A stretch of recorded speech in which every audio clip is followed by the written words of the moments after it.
Dia Yeming langsung menggelengkan kepalanya. Siapa namanya? Mereka hanya dua kura-kura yang berkumpul. Jangan panggil. Setan itu bertanya lagi dengan suara rendah. Kapan kita berangkat? Dia Yeming berpikir sejenak. Tunggu sampai semua bawahan berkumpul. Lalu kita akan membicarakannya. Setan itu tidak bertanya lagi. Tetapi berbalik dan pergi. Tetapi setelah dia pergi, ekspresi si Yeming acuh tak acuh. Dan dia tidak lagi memiliki semangat untuk menyerang sebelumnya. Pertama kali mengirim suara ke Jiang yang belum istirahat.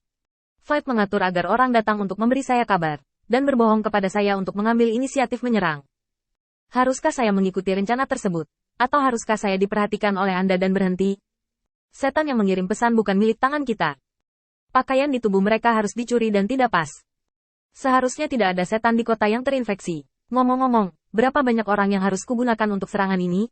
Setelah menunggu sebentar, berita Jiang datang. Jangan khawatir, jika kamu dengan sengaja menyampaikan berita ini ke Borui, yang terbaik adalah meyakinkan penguasa kota untuk membiarkan dia bertarung denganmu, sehingga aku tidak memiliki banyak orang yang tersisa, dan kamu tidak akan memilikinya. Masalah besar, dia Yeming mengangguk. Nah, apa yang harus saya lakukan selanjutnya? Jaraknya terlalu jauh, dan akan sulit untuk mengirimkan suara pada saat itu. Tanggapan Jiang cepat. Apakah kamu melihat token di samping tempat tidurmu? Benda itu dapat mengirimkan suara kapan saja. Kamu ingat untuk membawanya, dan kamu tidak boleh meninggalkan kota Beiming dalam jarak 100 mil. Ngomong-ngomong, kekuatan lawan mungkin sangat kuat kali ini. Lagi pula, mereka telah melahap semua iblis di dunia sana.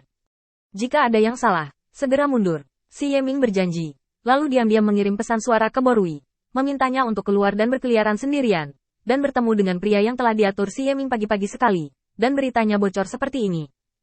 Setelah beberapa akting, keduanya berhasil memikat penguasa kota, dan ketiganya memimpin total 200.000 bawahan dalam pertempuran ini. Jumlah setan ini sudah sangat menakutkan. Tentara keluar dengan kekuatan besar, dan ketika berita itu kembali, Jiang bergegas keluar, mencoba membujuknya. Drama ini bisa dikatakan cukup. Jiang kembali ke kota dan diam-diam mengatur agar iblis dari kota utama bersembunyi di kota, siap bertarung kapan saja. Di sisi lain, setelah melihat si Yeming memimpin ras iblis ke ekspedisi, hati pihak lain sedikit tenggelam. Karena jumlah ini sedikit terlalu banyak. 200.000 penuh.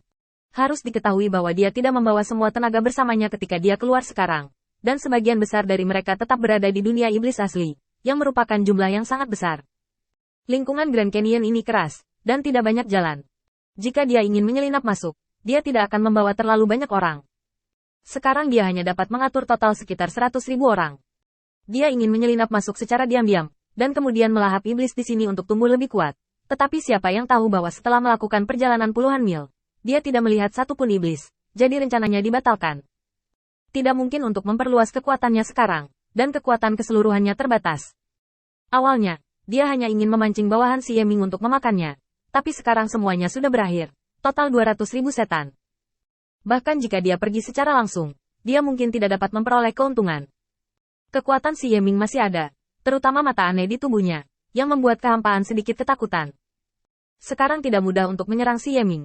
Mari kita lihat berapa banyak setan yang tersisa di kota. Dia Yeming, Borui dan penguasa kota semuanya telah diberangkatkan. Bukankah hanya orang-orang Jiang yang tersisa? Hanya 100.000 orang, yang setara dengan jumlahnya sendiri, dan dia harus menempatkan garnisun di setiap sudut kota. Jika peluang itu ditangkap dengan benar, mungkin ada peluang lain. Fight tidak melancarkan serangan terhadap si Yeming dan iblis lainnya. Dia telah mendeteksi berita sebelumnya dan membiarkan mereka datang, sementara tubuhnya sudah berbaris menuju kota. Pada saat yang sama, dari setiap sudut kota yang tidak diketahui, makhluk kosong menyelinap ke dalamnya satu demi satu, ingin mengetahui situasinya di sini. Tidak apa-apa jika Anda tidak datang, tetapi ketika Anda datang, Anda dapat melihat kota yang sepi, tidak ada satupun iblis yang berkeliaran di jalan. Orang-orang di kehampaan tampak tercengang. Setan yang dikendalikan penuh dengan keraguan, melihat sekeliling, wajahnya penuh dengan ekspresi melihat hantu. Selama penyelidikan terakhir, masih ada kota besar dengan setan yang tak terhitung jumlahnya di sini. Apa yang terjadi sekarang? Tidak ada setan yang tersisa. Melihat ada yang tidak beres dengan situasi ini, setan yang terinfeksi ini ingin pergi. Tiba-tiba, dunia di depannya menjadi gelap, dan Fight dengan cepat menaruh lebih banyak perhatian pada boneka itu, ingin tahu apakah bonekanya telah ditemukan.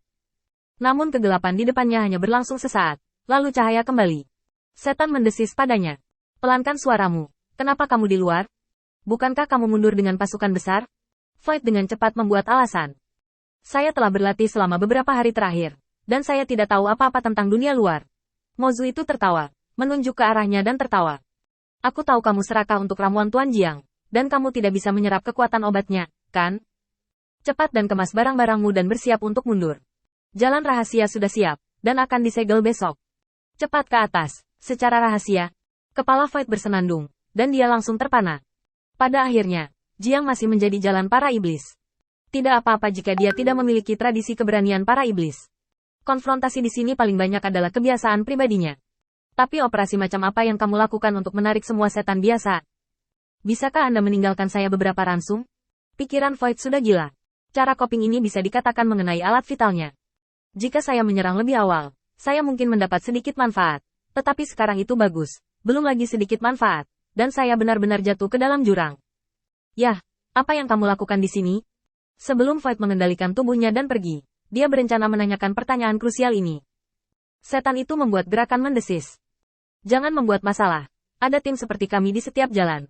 Jumlah pastinya tidak pasti. Dan sekarang pasukan kami telah berangkat untuk menghentikan mundurnya kekosongan. Sekarang kami berada di tengah kota, hanya menunggu kosong untuk menakut-nakutinya.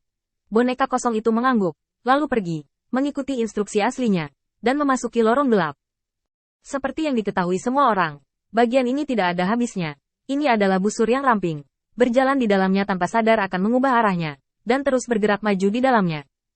Untuk orang kuat setingkat Jiang, tidak sulit menemukan bagian seperti itu.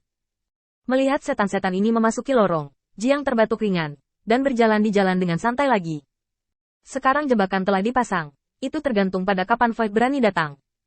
Jiang sekarang memiliki ekspresi santai di wajahnya. Jalanan yang tampaknya kosong sebenarnya tidak dijaga, tetapi penuh sesak.